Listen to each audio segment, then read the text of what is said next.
So, when Apple rolled out its huge AI push for Siri, the official word was partnership.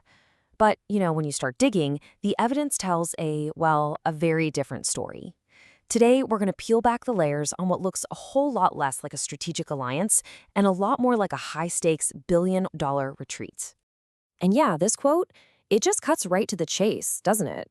The headlines can say collaboration all they want, but the reality is pretty stark. Apple, the company famous for controlling every single piece of its hardware and software, had to pick up the phone and call its biggest rival to bail out its own AI ambitions. All right, so first, let's just quickly cover the official story, the one Apple really wants you to believe. They announced they're teaming up with Google to bring their powerful Gemini model into Siri. The press release talk was all about a measured approach, a smart, strategic move to give us all the best-in-class AI. It was all framed as a choice, not a necessity. And this slide really lays it bare. On the left, you've got that polished, PR-friendly version of events. But all the evidence? It points to the story you see on the right, an emergency rescue mission after a solid 2-year internal failure. This wasn't some patient long-term strategy. It was a desperate last-minute scramble. So why are we calling it a rescue? Well, because after a decade of buying AI companies and pouring billions into R&D, Apple's own AI just wasn't cutting it. Maybe it was the company's famous secrecy that got in the way. AI development really thrives on collaboration. Whatever the reason, they promised a revolution and then realized they couldn't actually deliver it on their own. And this chart, wow, this visualizes the problem perfectly. Apple's internal model, what they built in-house, topped out at around 150 billion parameters. And frankly, it was slow, it made mistakes, and it just couldn't hang with the competition. Now look at Google's Gemini model they're licensing. We're talking 1.2 trillion parameters. That's nearly 8 times larger. The tech gap here is just massive. It's not even in the same league. Oh, and a rescue like this? It is not cheap. Apple is reportedly paying Google around $1 billion a year. That's not what you'd call a partnership fee. That's the price you pay for failure. The crazy thing is, the evidence for all of this is right there in the public record, basically hidden in plain sight. So let's connect the dots, and we'll start with the timeline of broken promises. This timeline really tells the whole story, doesn't it? Back in June 2024, Apple gets on stage and promises a brand new Siri by spring 2025. Well, spring 2025 comes and goes, no Siri.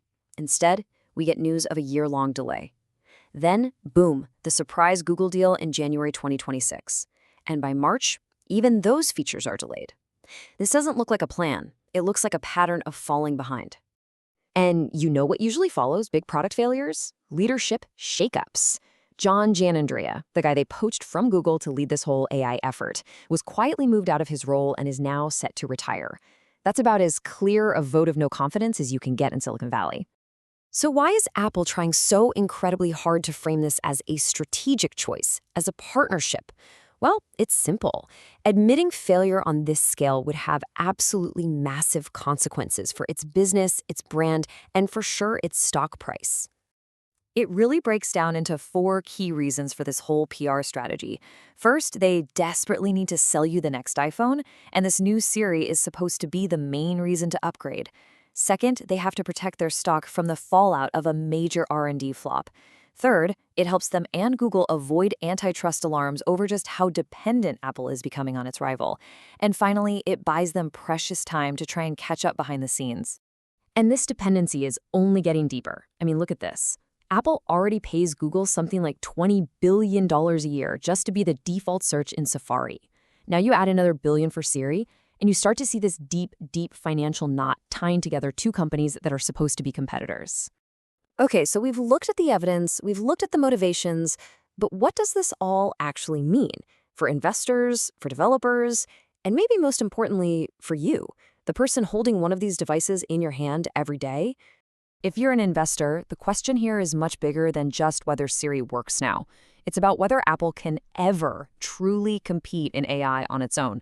Because if the answer is no, then the company's entire valuation, which is built on this idea of self-reliance and vertical integration, is suddenly at risk.